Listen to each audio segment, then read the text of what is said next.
Oi, pessoal. A gente está retomando a nossa live. Nossa live, por motivo de conexão, foi interrompida e estamos voltando. Estarei chamando agora aqui o professor e pastor Leclerc. Eu acredito que agora será melhor. Flávio chegou, nosso pastor Pimentel. Júnior, bom tê-lo aqui. Pastor Leclerc também já chegou. Deixa eu chamá-lo. Nossa irmã Neuza, Sara. Vocês conseguem me ouvir bem? Pastor Leclerc, está melhor para o senhor? Não, pra mim tava bom, cara. A sua que tava travando aí. É, né? Porque para mim aqui aparece tranquilo, só que do nada aparece assim desconectado. Então vamos tentar retornar, acredito que agora vai ser melhor. Professor, Tomara, tomara.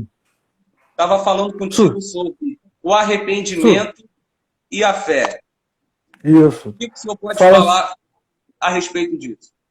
Não, primeiro eu vou dar um alô aqui pra Suelen. Fala, Suelen. Suelen tá entrando, uma grande amiga de muitos anos, ó. Poxa, legal, Legal. legal. Agora tá bom. É.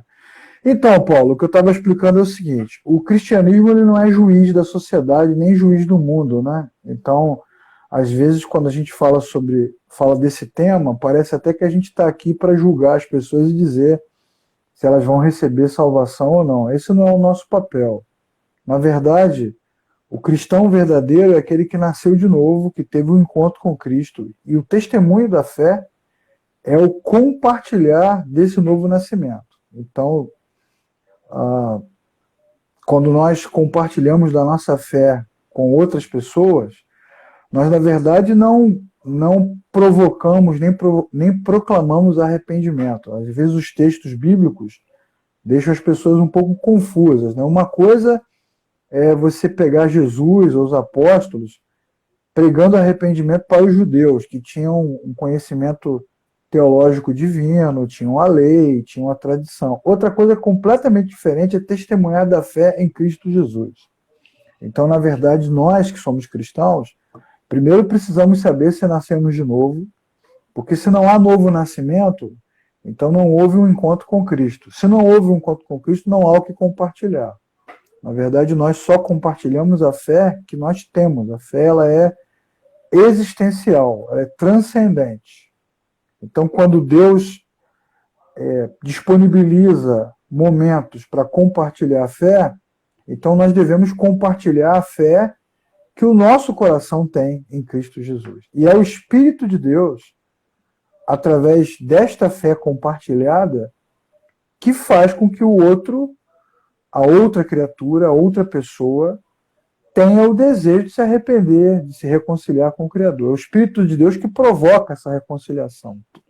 Essa pregação, essa proclamação, essa declaração confrontadora de arrependimento, né, de juízo, ela não combina com a fé cristã. Na verdade, ela está mais para um discurso legalista, agressivo, do que propriamente para a fé. Nós, que somos cristãos, devemos compartilhar a fé que nós temos, compartilhar o testemunho do Deus que nós conhecemos, compartilhar a expectativa da vida eterna que transborda no nosso interior, a paz que transcende, que ultrapassa qualquer entendimento, que habitou no nosso coração, e a gente compartilha isso.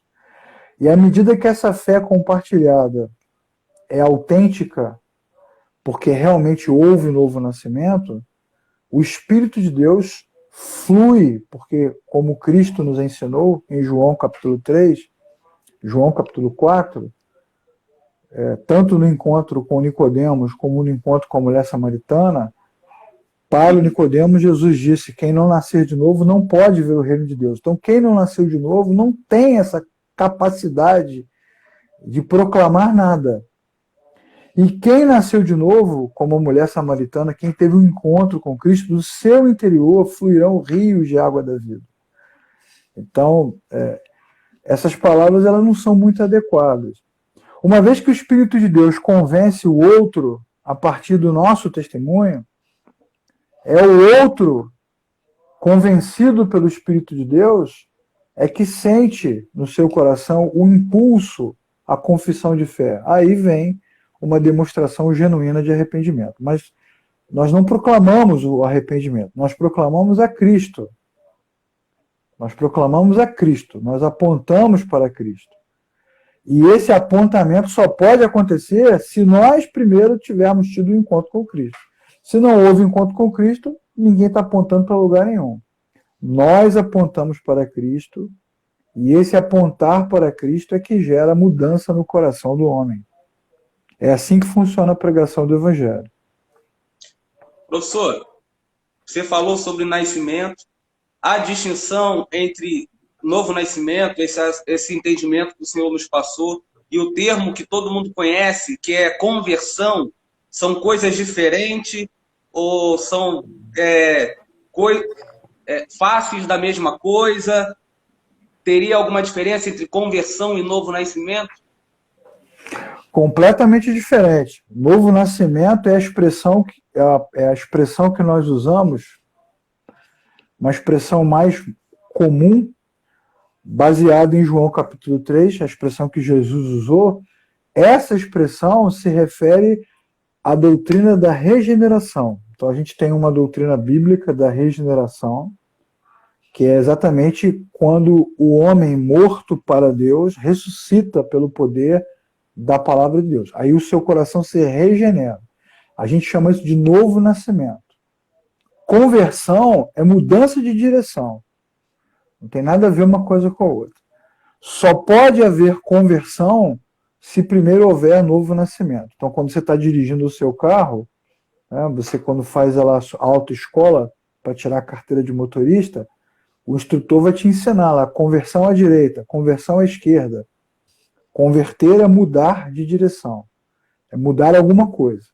Então, o novo nascimento, ele gera uma transformação interior. Essa transformação interior, ela vai conduzir o homem para Deus. Então, a criatura estava desconectada do Criador, a criatura estava longe do Criador, de repente o Criador se encontra com ela e ela passa a ouvir a voz do Criador. Como é que ela vai ouvir a voz do Criador? Bom, ela vai ouvir a voz do Criador através das Escrituras. Para nós cristãos, a única maneira de ouvir a voz de Deus é através da palavra de Deus. Aí o Espírito Santo de Deus, que fala ao coração do homem, aponta para a palavra. E a palavra de Deus, como está escrito em Hebreus, que é viva e eficaz, que penetra até o coração do homem, a palavra de Deus transforma a maneira do homem pensar, muda a sua cosmovisão. E isso nós chamamos de metanoia. Sim. Então, Romanos capítulo 12, versículo 2. Transformai-vos pela renovação do vosso entendimento, para que vocês possam conhecer qual é a boa, agradável e perfeita vontade de Deus. Uma vez que a palavra de Deus traz luz à mente do homem, esse homem, iluminado pela palavra, toma decisões e muda a sua rota. Essa mudança de rota é que nós chamamos de conversão. E essa mudança de rota, ela não acontece imediatamente, ela acontece a médio e longo prazo. Porque ela só pode acontecer sobre isso. Era exatamente o que eu ia te perguntar. Essa questão da conversão não é instantâneo? Nunca, não pode ser, porque ninguém que tem um encontro com Cristo, uma coisa é você ter um encontro com Cristo, que é a regeneração, que é o novo nascimento, é o despertar do morto. Ele estava morto e ele ressuscita. Outra coisa completamente diferente é ter a mente iluminada pela palavra. Então, quando a mulher samaritana se encontra com Jesus e descobre que ele é o Messias, e é importante sempre lembrar dos textos, ela só descobre que ele é o Messias porque ele se revela. Então, o encontro com Deus se dá porque o próprio Deus se revela ao homem. Sim. Não é o homem que encontra Deus. É Deus que encontra o homem. E aí, nesse encontro, o que acontece com ela? Ela sai dali, volta para sua casa e traz as pessoas para ouvir. E Jesus, então, começa a ensinar. Este ensinamento da palavra de Deus é que gera luz e clareza. A partir dessa clareza que você pode tomar decisão. Senão não há nenhum tipo de conversão. Por isso que é tão importante, e essa é a principal função das comunidades de fé naquilo que diz respeito aos cristãos, é o ensino das Escrituras. Comunidades de fé repleta de cultos e atividades que não promovem o correto ensinamento das Escrituras estão gerando cristãos que ainda não têm capacidade de tomar decisão, porque eles não sabem o que fazer. É a palavra de Deus, à medida que ela vai entrando no coração do homem, que dá ao homem a condição de tomar as melhores decisões. Esse homem, né?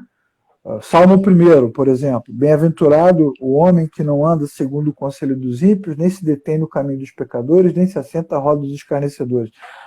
Não são três coisas, é a mesma coisa, é a maneira do hebreu escrever. É só para dar ênfase. Feliz é o homem que conduz a sua vida de outra forma, porque antes, acima de tudo, em primeiro lugar, ele medita na lei do Senhor dia e noite. E essa meditação na palavra, e meditar, a palavra meditar, é entrar na mente, né? Meditar, entrar na mente, ouvir a voz do autor. Esta meditação é que faz com que aquele homem se torne uma árvore plantada junto ao ribeiro de água. Sem essa meditação da palavra, não há mudança, porque senão você vai tomar decisões morais. Decisões morais não necessariamente são decisões cristãs. Qualquer organização pode gerar mudança moral. Você vai para as Forças Armadas e você muda o seu comportamento, a religião muda o comportamento, a escola muda o comportamento, o esporte muda o comportamento. Várias ONGs dessas que estão em comunidades, o que elas fazem? Elas promovem a cidadania, educa, né, o menino que estava lá desobediente, agressivo, vai sendo moldado. Então existem muitas maneiras de você mudar comportamento, e essas mudanças são morais. Isso não é o cristianismo. O cristianismo é outra coisa. O cristianismo é mudança interior. Não estou falando de mudanças morais. Nós estamos falando de transformações de decisões a partir das Escrituras. Se não houver isso, não há conversão genuína. Você pode até mudar a sua vida, porque tomou essas decisões, mas não houve uma conversão genuína. Então você poderia perguntar, Paulo, como é que a gente sabe que uma pessoa mudou a maneira de viver, mas não houve conversão genuína? E eu responderia a você, não sabemos. Quem sabe disso é Deus. Por isso o texto de Mateus capítulo 7 é muito claro, né? Nem todo aquele que diz Senhor, Senhor entrará no reino do céu. Senhor, em teu nome nós fizemos maravilhas, expulsamos demônios, curamos enfermos, fomos aos cultos, fizemos seminário, bacharelado, mestrado, doutorado em teologia, em teu nome fizemos um monte de coisa. E Jesus responde assim, não conheço vocês. Esse conhecer demonstra o quê? Que todas as decisões que aquelas pessoas tomaram foram morais. Elas não partiram da iluminação da palavra de Deus. Então, se não houver uma iluminação bíblica, a mudança moral é inútil. Ela não serve para nada. Só serve para melhorar você como cidadão. É assim que funciona. Pastor, tira uma dúvida acerca da santificação. Você falou sobre várias doutrinas fundamentais. Regeneração, falou sobre a queda, sobre conversão. A santificação. Tem lugar na Bíblia que a gente encontra os autores declarando que nós somos santos. Mas também vemos outras partes pedindo para a gente se santificar. Fale um pouquinho sobre essa relação entre a condição e a situação de santificação na vida do crente.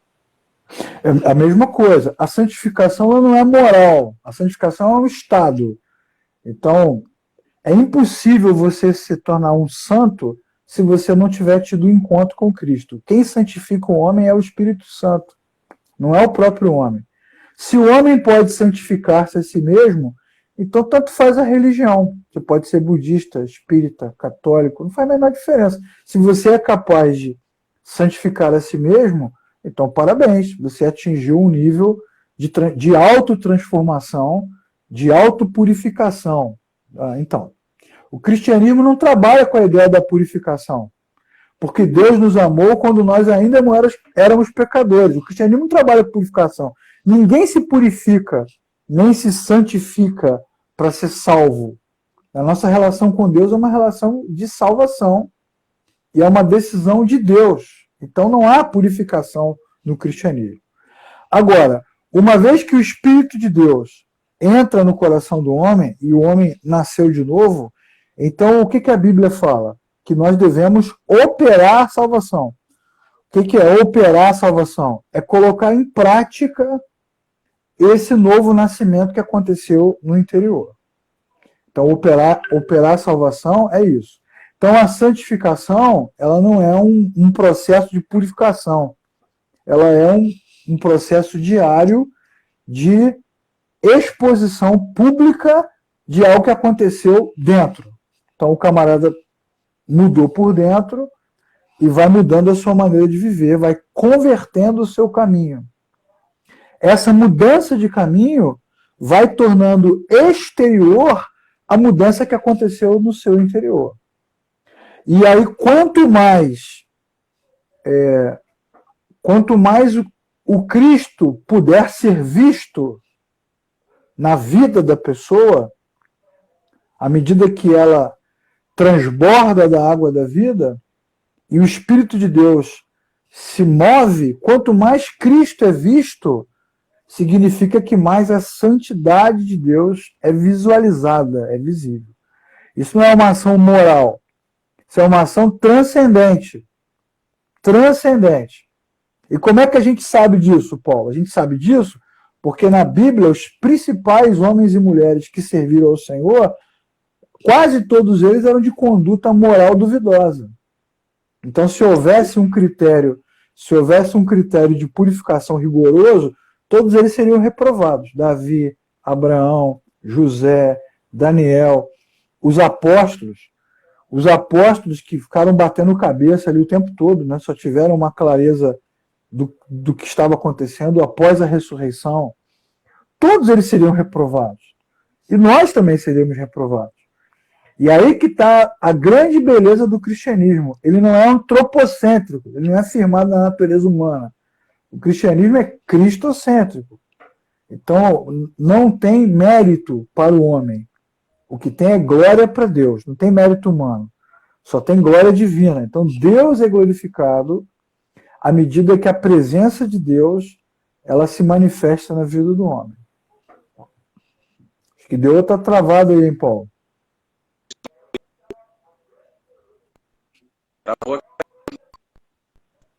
Travou o seu sinal aí.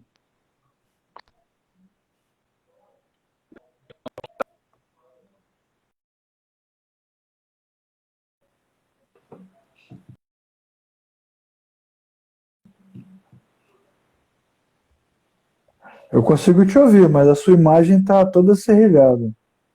Né? Para mim aparece aqui perfeitamente. Ouvir tá legal, né?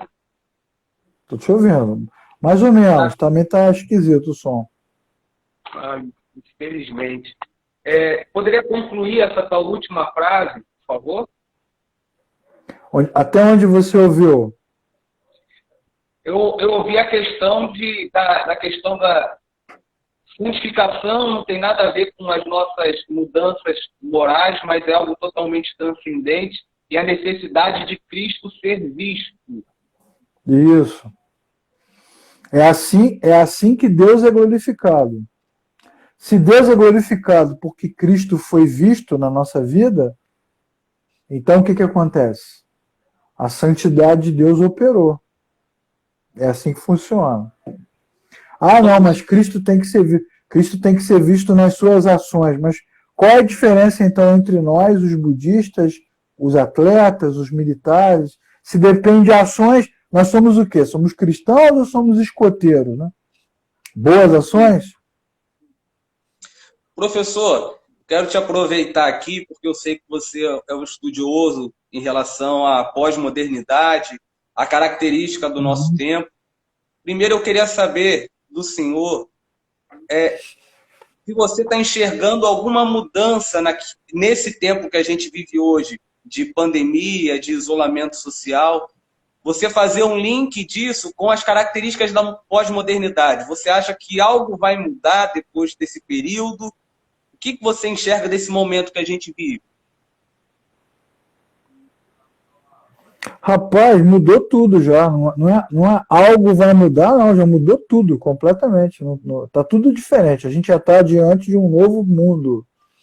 As relações econômicas, as relações diplomáticas, a maneira de educar as pessoas, a medicina, a pesquisa, a ciência, tá tudo diferente, cara. Não é mais o mesmo mundo. Na verdade, quando a gente fala de pós-modernidade, a gente tem que citar o Zygmunt Bauman, que é o sociólogo que formulou, cunhou essa expressão pós-modernidade. E quando ele fala de sociedade líquida, modernidade líquida, ele fala de diluição, de liquefação de valores, né? Então, tudo aquilo que era consistente derrete, vira líquido diante dos nossos olhos.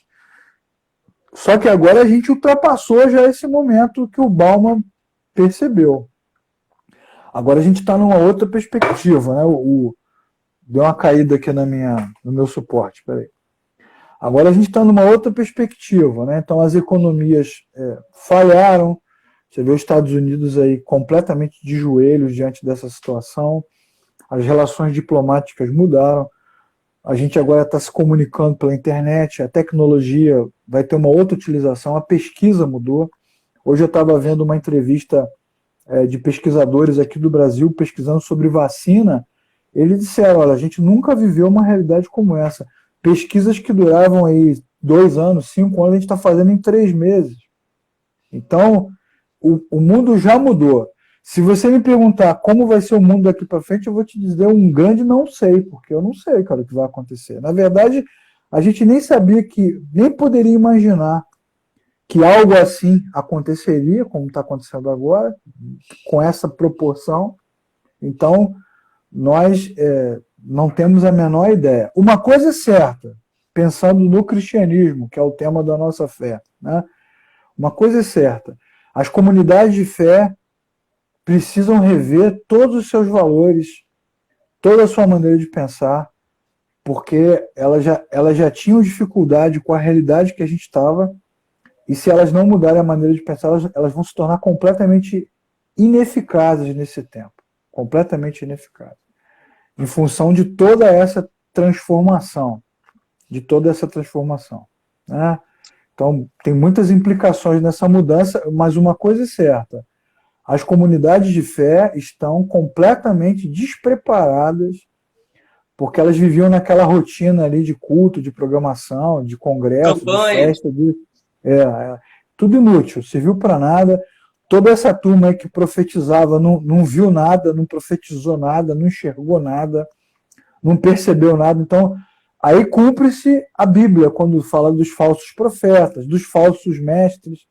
Toda essa turma que prega cura para cima e para baixo, não está curando ninguém. Então, não tem esse poder. Isso é muito bacana, porque nisso cumpre-se a Escritura. Nisso tudo a Bíblia vai se cumprindo.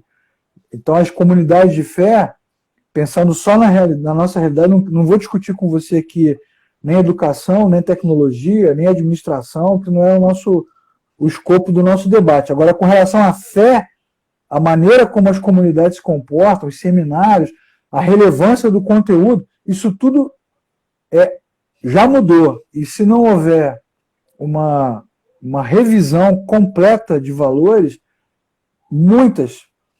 a maioria delas desaparecerá rapidamente agora. Professor, como manter uma fé saudável e, entre aspas, em dia, nesse tempo que a gente vive? As pessoas estão isoladas, como você bem disse. Não há mais aquelas programações do culto, não há mais aquela rotina, aquela, entre aspas, de novo, fuga da realidade para ir à igreja, às vezes só para bater o cartão. Como é que os crentes vivem agora, nesse momento de pandemia? Que palavra você tem para eles? Bom, a primeira coisa que eu posso dizer é que os líderes das comunidades de fé deveriam agora fazer a meia-culpa, máxima culpa, como nos ensinou Agostinho. Porque os caras não ensinaram ninguém, né? Os caras não prepararam ninguém, não ensinaram a Bíblia, não prepararam as pessoas para serem cristãs. Porque o cristianismo, ele é transcendente, ele não é arraigado a essa vida. Deus amou o mundo de tal maneira que enviou o seu Filho para que todo aquele que nele crê não pereça, mas tenha vida eterna. Cristo foi enviado não para que a gente ficasse rico, curado, ou abençoado, ou dominasse o mundo. Cristo foi enviado para que nós recebêssemos de Deus a vida eterna.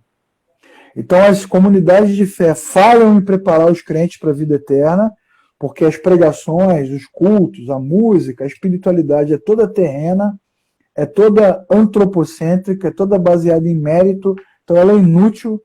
Os caras são formados sem perspectiva da vida eterna. Aí agora fica todo mundo achando que o mundo vai acabar. Pode acabar mesmo, cara.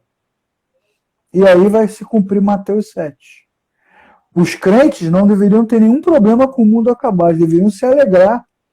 Quanto mais sinais do fim se tornam evidentes, quanto mais os sinais do fim se tornam evidentes, maior é a certeza de que a nossa redenção está próxima. Como isso não é ensinado, então os cristãos ficam perdidos. A primeira coisa que eu quero dizer é essa: as lideranças, os professores de teologia, os seminários, que ficam gastando horas e horas desconstruindo a fé das pessoas, batendo na Bíblia, falando um monte de bobagem, pregando mais assistência social, ajuda ao pobre, visão política do que eternidade. Então agora todo mundo devia fazer a sua meia-culpa, porque não formaram cristãos de verdade. Esse é o primeiro ponto.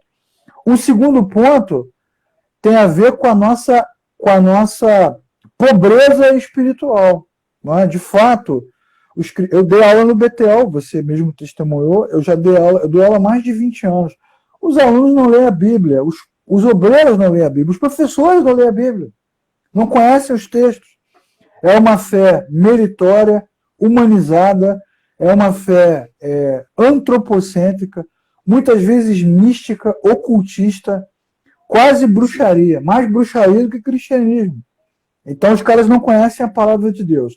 A Bíblia vai nos ensinar que quando Cristo foi enviado, ele rompeu a parede de separação que havia entre nós e o Criador. E a reforma protestante, ela vai resgatar um conceito fundamental, que é o conceito do sacerdócio universal dos crentes. Então os cristãos, eles deveriam já ter essa experiência pessoal, treinados pelas suas comunidades, eles deveriam ter essa experiência de sozinhos serem capazes de ler a palavra, serem capazes de adorar a Deus, de orar, de interceder pelos seus irmãos. Isso não tem nada a ver com as comunidades de fé. E eu não estou aqui com isso desmerecendo as igrejas ou os cultos, porque os cultos são reuniões que promovem a comunhão e a experiência existencial. Eles são insubstituíveis. Os cultos são insubstituíveis.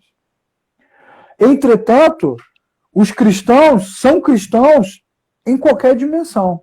E eles deveriam ter sido ensinados para isso. Então, eu quero dizer o seguinte: você perguntou como ter fé nesses momentos de pandemia. Meu irmão, minha irmã, exercite a sua fé da maneira mais básica. Leia a palavra de Deus todos os dias, ore, veja menos televisão, menos internet, menos WhatsApp, gaste tempo meditando na palavra, orando. Antes de ler a Bíblia, ore: Senhor, aqui é a tua palavra. Tenha uma relação devocional com a Escritura. E a partir da Escritura, permita que Deus ministre o seu coração. Outra coisa importante, já que eu falei dos pastores e falei dos irmãos, quero falar dos seminaristas, já que é o nosso ambiente aqui de debate também, né? Todos esses seminaristas que assumem uma postura professoral, eles não vão para o seminário para aprender, vão para ensinar. Nas salas de aula, eles não querem aprender nada, querem debater, querem ensinar. Então, esse momento de pandemia também precisa resgatar no nosso coração a humildade para aprender, para ouvir, né? O coração quebrantado, na leitura dos livros, na leitura dos textos. E aí, Deus vai nos despertar. Então, o legal dos cataclismas, das catástrofes, das pandemias, é que elas geram um despertamento. Né? Sim. Não é um despertamento de juízo, ah, meu Deus, não, é o despertamento nesse sentido, de você refletir, nossa, se eu não tivesse mais acesso à Bíblia agora, por exemplo, quantos textos eu conheceria? Quantos versículos eu poderia falar de cor? Né? Então, eu acho que a beleza desse momento é a possibilidade da conversão, da mudança de rota. Então, muda a rota. Muda a rota, meu irmão. Muda a rota. Pastor, você falou, mas eu vou pedir para você se aprofundar mais um pouquinho na questão do sacerdócio universal dos crentes. Você pode deixar um pouco mais claro isso, por favor? Porque eu acho que isso é importantíssimo, não apenas para o nosso tempo. Como você citou, a reforma resgatou isso, mas parece que a gente vai enterrando isso de alguma forma. Às vezes é culpa do líder, às vezes culpa do liderado, do crente que também não quer exercer esse sacerdócio, precisa de um mediador além de Cristo. Fale um pouquinho para mim mais claro sobre o sacerdócio universal dos crentes. Claro. Primeiro Paulo, pegando aí de trás para frente, a culpa é sempre da liderança, nunca é do rebanho. Tá? O rebanho ele tem que ser ensinado. Essa é uma desculpa muito ruim. Ah, não, porque a liderança, porque o cara vai para o microfone, é porque os irmãos não têm interesse. Eles não têm interesse porque é ruim, ok? Se os irmãos não vão à escola bíblica é porque é ruim. Se não vão para a pregação é porque é ruim. Então, os irmãos não vão se alimentar porque não tem alimento. Se tivesse alimento, eles iriam. Então, na verdade, a liderança ela é 100% responsável por esse não aprendizado. Se a Bíblia fosse ensinada com mais clareza, talvez a gente não tivesse essa quantidade de crentes que a gente tem, porque muitos não desejariam aprender o que está sendo ensinado. Então, ótimo, a gente teria uma comunidade de fé de pessoas que nasceram de novo. Agora, as nossas comunidades são inchadas, infladas, a culpa é da liderança. Beleza? Beleza. Agora, vamos falar do assunto aí, que é o sacerdócio universal dos cristãos, né, dos crentes. Então, antes de eu falar de Lutero, que foi quem trouxe de volta esse conceito, vamos falar de Jeremias, né? O livro de Jeremias ele fala do cativeiro de Israel, né? Quando Israel foi levado cativo à Babilônia. E Jeremias é o profeta daquele momento, pedindo ao povo de Israel que retornasse do seu mau caminho, mas enfim, o juízo era inevitável, porque estava escrito que aconteceria. Mas o que é legal no livro de Jeremias é que no meio do livro, Deus dá uma palavra através do profeta, quando ele diz o seguinte: vocês vão para a Babilônia, e lá vocês devem trabalhar, plantar, se casar, ter filhos, viver. Vocês não vão sair. Vocês não vão voltar. Não adianta ficar repreendendo, orando. Nem falem mais comigo. Pelo contrário, orem pela cidade. Está lá no texto. Orem pela cidade, porque orando pela cidade vocês terão paz. Então Deus tem uma mensagem muito clara para os israelitas, que aquele momento era um momento de cativeiro. Eles iriam para lá, então lá não teria templo, não teria culto, não teria arca, não ia ter nada. Não tem nada mais. Acabou tudo. Todos os utensílios, não tem mais nada. Todos aqueles elementos da adoração desapareceram. Desapareceram. Então tem até lá o Salmo, né, que diz que os babilônicos pediram para os israelitas cantarem. Cantem as canções para nós que vocês cantavam no templo. E ele disse: como é que nós vamos cantar aqui desse jeito? Então, vamos pendurar as harpas nos salgueiros, eles disseram. Então, o cativeiro teve um efeito de mudança de perspectiva, teve um efeito de despertamento, teve um efeito de reflexão, e o povo de Israel não tinha alternativa, não tinha alternativa. E agora, como você não tem templo, não tem sacerdote, não tem nada, a única alternativa que você tem é buscar ao Senhor, que é onipresente, que é onisciente, que é onipotente, não está preso a nenhum templo. Isso nós sabemos, Porque a Bíblia diz, né, no livro de Atos dos Apóstolos, capítulo 17, quando Paulo prega no Areópago grego, ele diz: Deus não habita em templos feitos por mãos humanas. Sim. Bom, depois, quando veio o cristianismo e a igreja cristã se tornou poderosíssima no primeiro milênio, o que aconteceu com o cristianismo? Trouxe de volta a ideia da religiosidade. Aí tudo é na igreja, é no clero, é no sacerdote, né? E quando aconteceu a reforma, no século XVI, o que os reformadores fizeram? Resgataram o conceito bíblico de sacerdócio universal. Significa o quê? Que todo homem, toda mulher, todo ser humano que foi reconectado ao Criador por causa da fé em Cristo, tem condições de relacionar-se com o Criador sem depender de nada e de ninguém. Então isso foi resgatado na reforma pelos reformadores, por Lutero, por Zwinglio. Eles trouxeram esse negócio de volta. Eles estimulavam as pessoas a lerem a Bíblia, a orarem em casa, a fazer o culto doméstico. Esse negócio de culto doméstico vem lá da reforma protestante. Orientavam as pessoas a estimular a fé. Então, na verdade, o que a gente tem hoje na igreja evangélica latino-americana é uma catolicalização do evangelho protestante. É isso que a gente tem.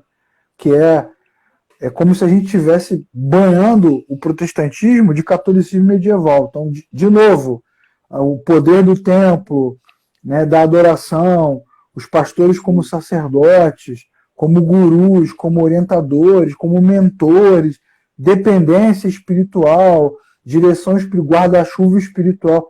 Isso tudo é uma distorção clara do que as escrituras ensinavam e do que a reforma protestante revitalizou.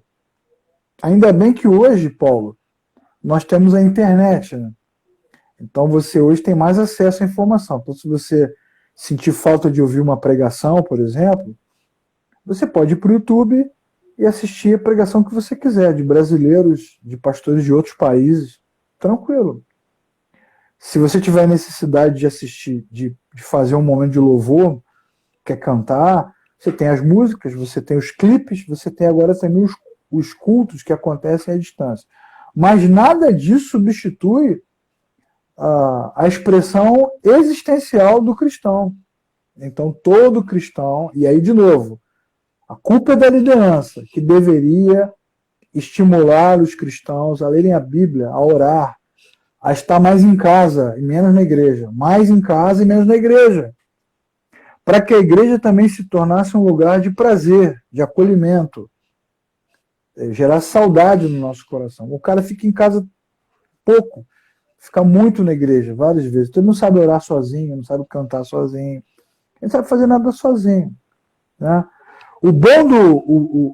Uma coisa boa no movimento celular, né, na perspectiva das igrejas em célula, é isso, é o estímulo à comunhão nas casas. Pessoas comuns, leigos, orando por leigos, meditando. Isso é legal, essa parte do movimento é muito bacana, porque estimula, né,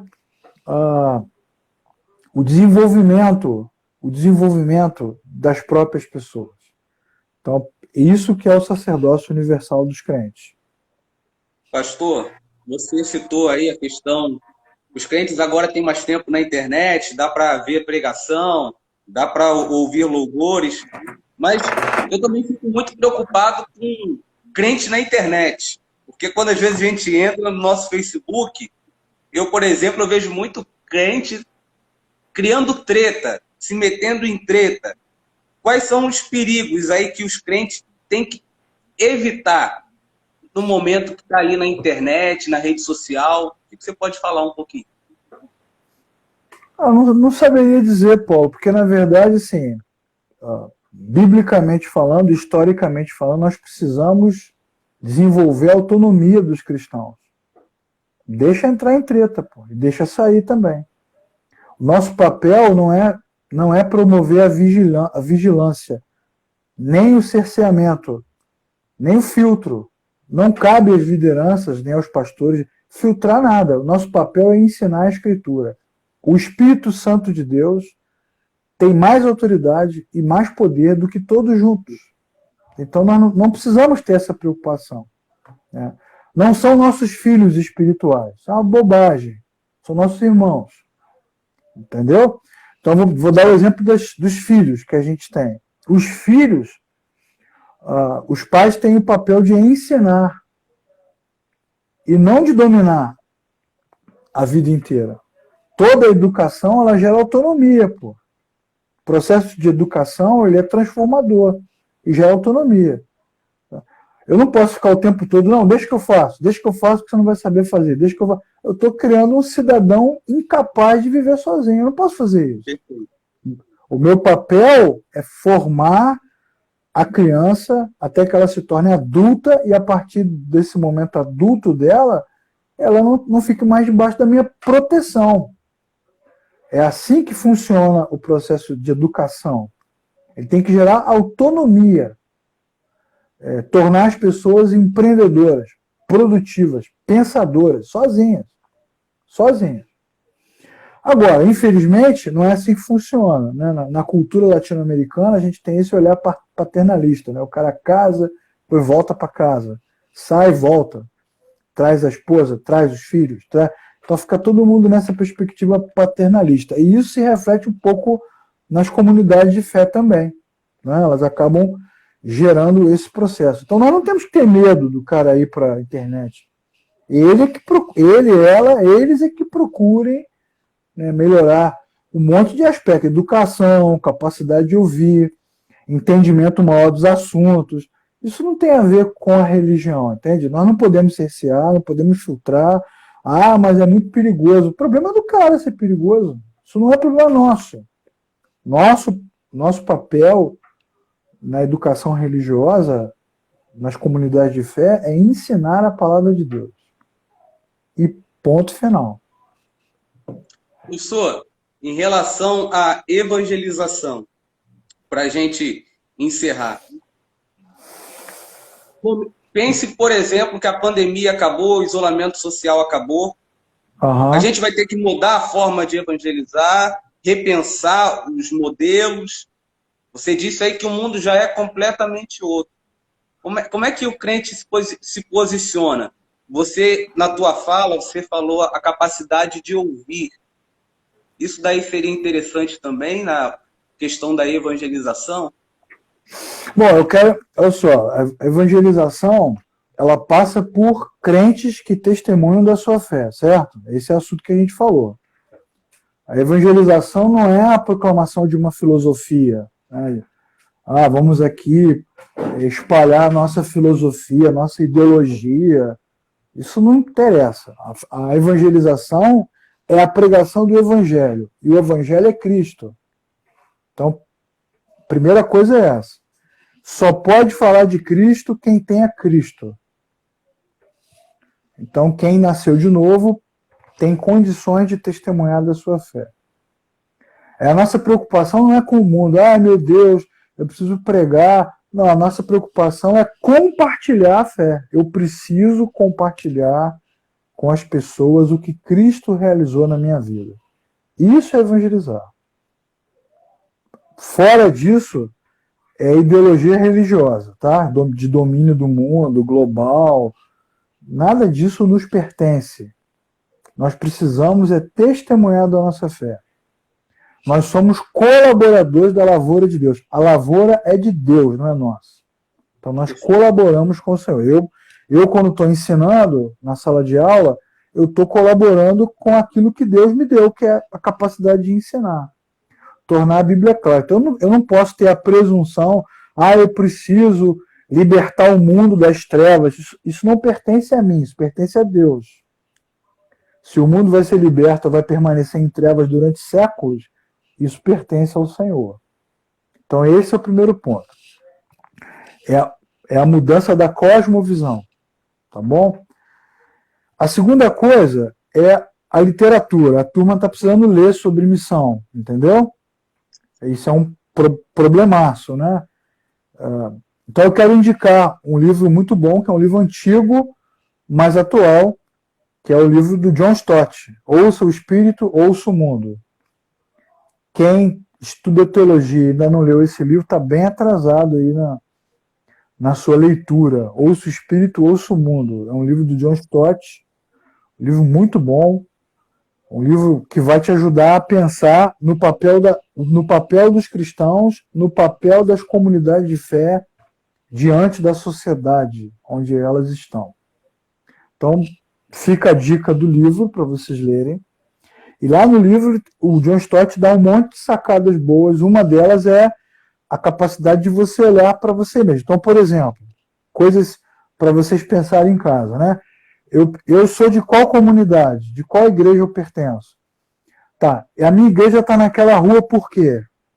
Por que ela não está em outra rua? Por que ela está ali? O que a gente faz? Só faz culto para dentro? Então ela é inútil. A gente ensina a Bíblia? Não, também é inútil. Cristo está sendo visto onde nós estamos? Não. Então também está sendo inútil. Quantas igrejas tem na minha rua? 30. Então para que servem essas igrejas todas? Então a primeira coisa que a gente tem que fazer é repensar as comunidades de fé. As comunidades de fé. Pronto, eu vou repensar o meu trabalho, vou repensar o culto, vou repensar o ensino, a utilidade da comunidade, a formação. O que eu estou formando na comunidade? Mais religiosos? Ou eu estou formando educadores, professores, policiais, médicos, trabalhadores, operários, engenheiros, pais de família, pessoas que venham à igreja, encham o coração e voltem para as suas casas e compartilhem da sua fé. Amém. Essa é a missão, essa é a evangelização, é a natureza da evangelização. Não cabe às comunidades de fé projetos de evangelização. Isso não faz sentido. Nosso trabalho é ensinar os crentes para que onde quer que eles estejam, eles sejam capazes de testemunhar da sua fé. Então essa é a grande revisão. É a grande revisão de olhar que a gente precisa ter. Então esse livro é um livro bom para você ler.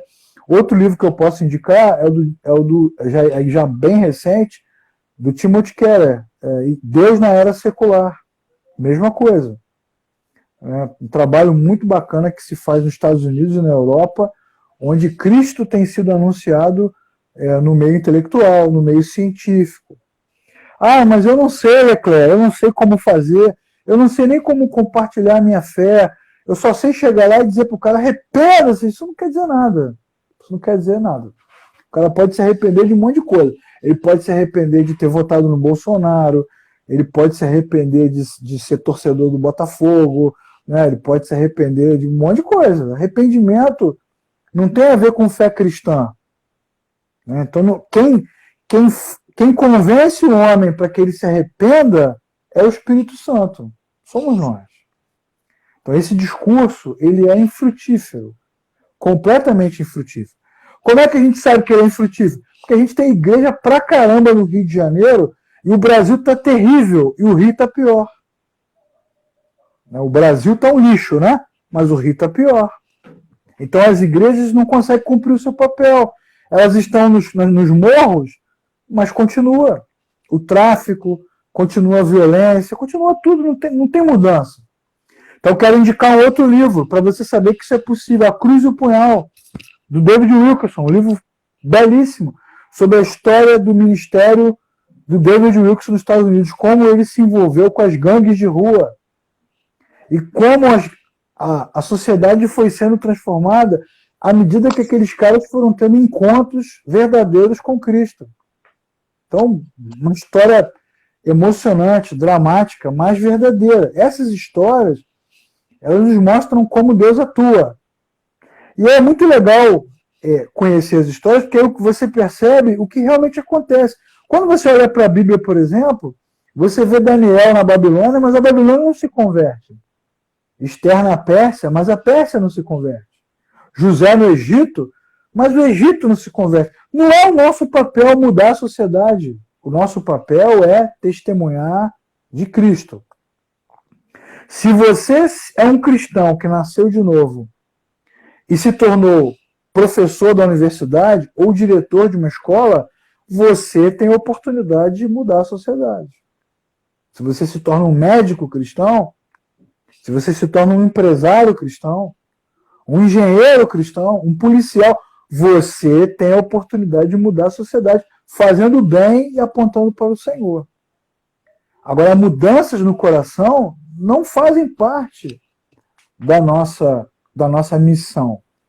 Nossa missão é apontar para Cristo. Apontar para Cristo. Entende? Então, essa é uma revisão bacana. Por onde a revisão começa? Pela metanoia. E a metanoia começa onde? Pela mudança de mente. Pô. E a mudança de mente vem da onde? Da leitura da palavra, da leitura dos livros, de ouvir as pessoas. Essas mudanças, elas vão transformando o nosso interior. Elas vão transformando o nosso interior e aí a gente muda a nossa maneira de pensar. É muito legal aquilo que Deus realiza. Olhem a Bíblia, irmãos. Vejam lá, por exemplo, a igreja de Corinto. A igreja de Corinto nasceu por Deus. Quem foi que plantou aquela igreja? A igreja de Roma. Quem foi que plantou a igreja de Roma? As igrejas foram surgindo por obra exclusiva do Espírito Santo. E os homens e mulheres de Deus são cooperadores da lavoura de Deus. E pronto. Então, quando os crentes ouviram falar, né, ouvimos falar que as pessoas estão se convertendo, é mandar o Barnabé para ensinar. Mas assim, eles ouviram falar, não teve lá um momento de plantação. Né? As comunidades de fé, elas servem para edificar a fé. Então elas são importantes? Claro que elas são importantes. Mas elas não são decisivas. Elas não são decisivas. Se fossem decisivas, não haveria cristianismo, porque não tinha igreja no século tal, no século tal, no século... Não tinha igreja. Esses movimentos evangélicos, eles são fortes a partir da Reforma Protestante.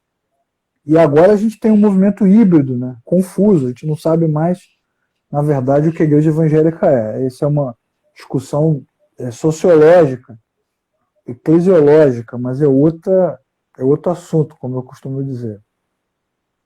Professor, muito obrigado pela tua participação. Infelizmente, o nosso tempo está acabando. Eu te agradeço, tá, pelo teu aceite, do bate-pronto, pela clareza como você fala dos assuntos, não apenas a clareza, mas também a firmeza, tá? E perceber que você é o mesmo tanto na sala de aula quanto aqui. É bom ouvir. Isso é verdade. Isso é ótimo, isso é ótimo. Você sabe porque você estava lá, né? Sim, é ótimo ver isso do Senhor, a clareza, a transparência e o cuidado e o amor que você tem pela palavra de Deus.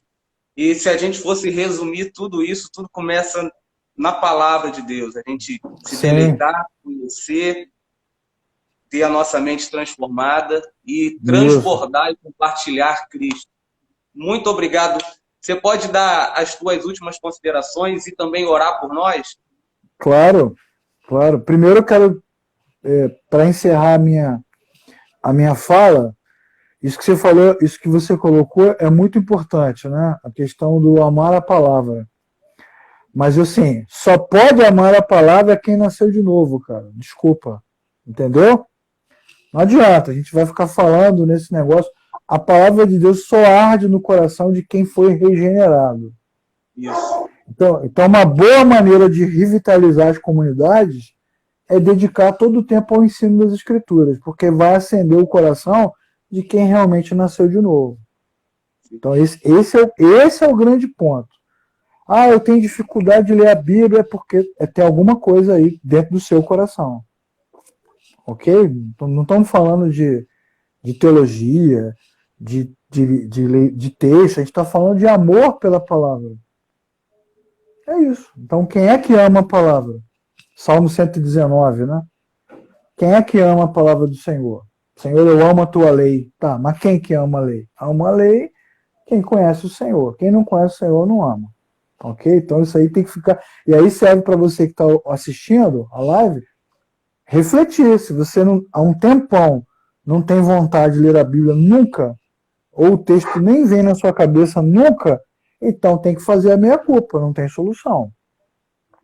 Bom, agora, com relação à live, eu que agradeço o convite, foi muito legal.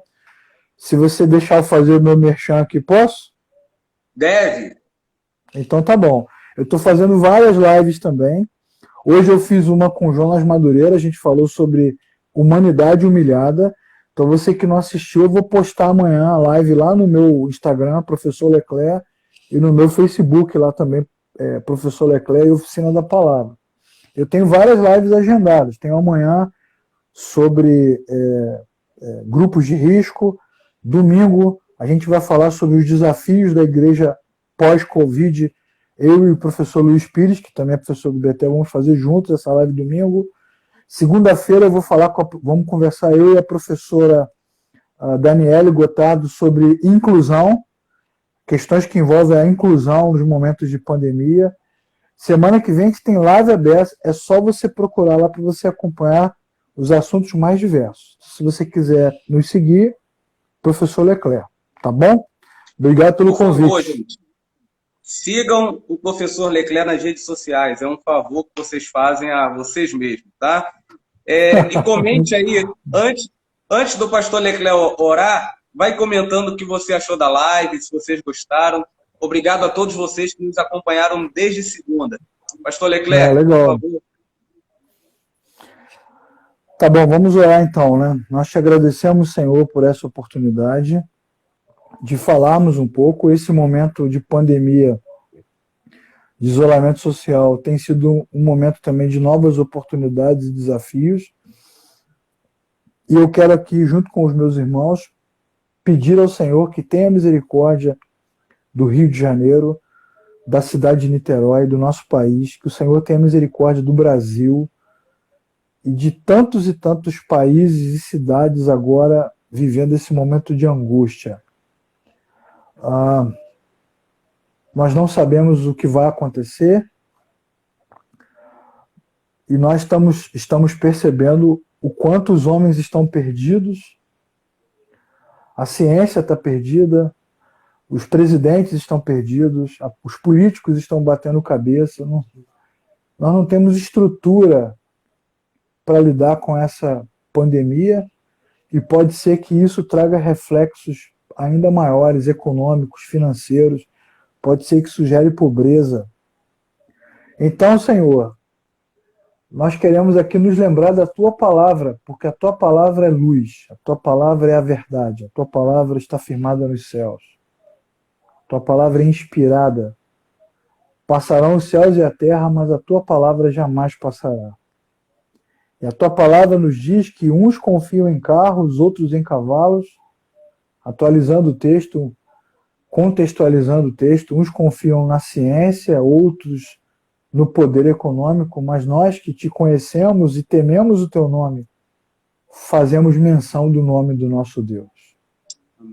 Então nós pedimos, Senhor, tem misericórdia. Tem misericórdia de todas essas pessoas, milhares e milhares de pessoas que estão morrendo, perdendo parentes, perdendo amigos.